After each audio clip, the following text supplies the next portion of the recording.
காவிரி மேலாண்மை வாரியத்தை உடனடியாக அமைக்க வலியுறுத்தி கோவையில் திமுகவினர் ரயில் மறியல் போராட்டம் நடத்தி வருகின்றனர். அதன் நேரலையை காணலாம்.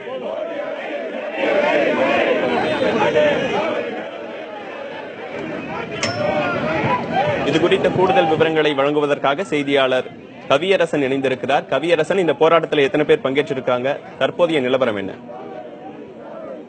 தினேஷ், உச்சநீதிமன்றம் கெடுவிக்க அந்த 6 வார காலத்திற்குள் காவிரி மேலாண்மை வாரியத்தை அமைக்காத மத்திய அரசை கண்டித்தும் அந்த மத்திய அரசுக்கு போதிய அழுத்தங்கள் தரவில்லை, இது ஒரு அரசியல் நாடகமாக தொடர்கின்றது என்ற ஒரு குற்றச்சாட்டை மாநில அரசு மீது முன்னிறுத்தியும் மத்திய மாநில அரசுகளை கண்டித்து தற்பொழுது திமுகவினர் கோவை சிங்கநல்லூர் ரயில் நிலையத்தில் ரயில் மறியல் போராட்டத்தில் ஈடுபட்டனர்.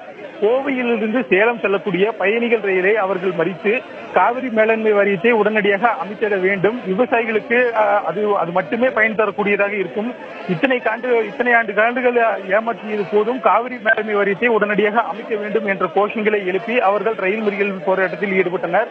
இந்த ரயில் மறியல் போராட்டத்தில் திமுகவினுடைய சிங்கநல்லூர் சட்டமன்ற உறுப்பினர் கார்த்திக் தலைமையில் நடைபெற்றது. சற்றேறக்குரிய 200க்கும் மேற்பட்ட திமுகவினர் இந்த ரயில் மறியல் போராட்டத்தில் ஈடுபட்டனர். சற்றேறக்குரிய 20 நிமிடங்களுக்கு மேலாக நீடித்த ரயில் மறியல் போராட்டமானது தற்பொழுதுதான் முடிந்துள்ளது. அந்த பயணிகள் ரயில் சற்று நேரத்திற்கு முன்புதான் கிளம்பியது.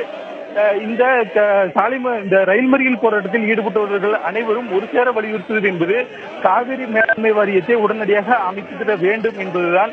கர்நாடகா சட்டமன்ற தேர்தலை முன்னிறுத்தி மத்திய அரசு விளையாடும் இந்த அரசியல் நாடகத்திற்கு தமிழகத்தில் ஆளுங்கட்சியாக இருக்கக்கூடிய அதிமுக அரசும் துணை போகின்றது என்ற குற்றச்சாட்டை இவர்கள் முன்னிறுத்துகின்றனர்.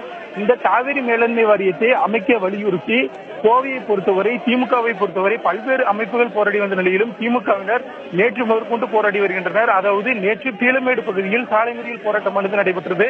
அதனுடைய நீட்சியாகவே தற்பொழுது கோவை சிங்கநல்லூர் ரயில் நிலையத்திலும் ரயில் மறியல் போராட்டம் நடைபெற்று வருகின்றது. தினேஷ், கவியரசன், காவல்துறை என்னென்ன நடவடிக்கைகள்லாம் இப்ப எடுத்துட்டு இருக்காங்க? திமுகவினர் இந்த சிங்கநல்லூர் பகுதியில் இருக்கக்கூடிய சேலம் செல்லும் பயணிகள் ரயிலை மறிக்கப் போகிறார்கள் என்ற தகவல் வந்ததுமே காவல்துறையினர் பெருமளவில் இங்கு குவிக்கப்பட்டனர்.